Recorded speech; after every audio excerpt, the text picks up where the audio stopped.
서비스 준 거예요. 서비스 서비스. 지웅이 뭐야? 또 울려고 그래요. 오락부장이 울면 어떡해요? 오락부장이 그러면 어떡해요? 그래, 오락부장 즐거워야죠. 지은 거. 그렇죠. This is World Subtitulated!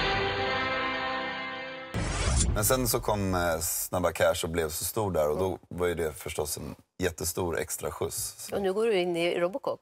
Nej, inte Robocop, det är porrfilmsversionen och den kommer inte jag vara med i. Korrigera mig. Jag gillar det namn. Nej, Robocop. Just det. Den är jag med i. Men vet du Det är konsonanterna på slutet. Ja, Man får precis. Ja, det här kommer vara YouTube-klipp då. Ja, ja.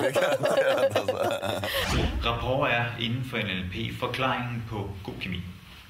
Vi forestiller os nemlig, når mennesker de har god kemi med hinanden, ja, så nogle gange så ved vi ikke helt, hvad det er, der gør, at kemien er der.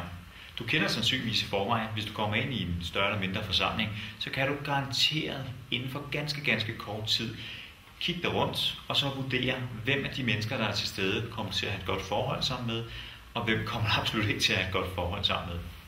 Og vi forestiller os, at når vi mennesker får det svar, så er det fordi, vi ubevidst går ind og afkoder meget af det, som vi ser, at de mennesker, de gør.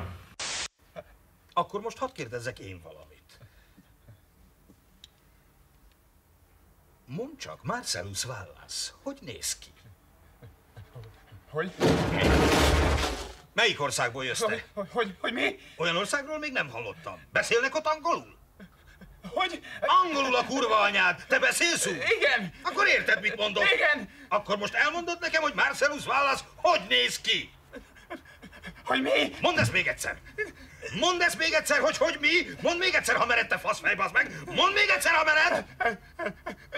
Fekete! Tovább! Kopasz! És úgy néz ki, mint egy picsa?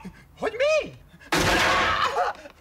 Azt kérdeztem, úgy nézek ki, mint egy picsa. Nem! Akkor miért baszogatod, mint egy picsát, Brent? Nem! De igen! Igen, azt csinálod, Brent! Ki akartál baszni vele? Márpedig Marcellus Wallace senki mással nem szeret baszni, csak a feleségével, Mrs. Wallace. Vi forestiller os faktisk, at størstedelen af det, vi mennesker lægger mærke til i en en-til-en relation, det er det kropssprog, som der bliver brugt. Efterfulgt af tonelejet er også vigtigt, og det er kun en lille bitte smule af ordene, som i virkeligheden er afgørende for, hvorvidt vi forstår andre mennesker eller ikke forstår det. Det er ofte måden tingene bliver gjort på, det vil sige formen frem for indholdet. Der forestiller vi os, når vi arbejder med rapport, at man bevidst kan gå ind og skabe kemi ved at lægge mærke til, hvad der sker, når mennesker fungerer rigtig godt sammen.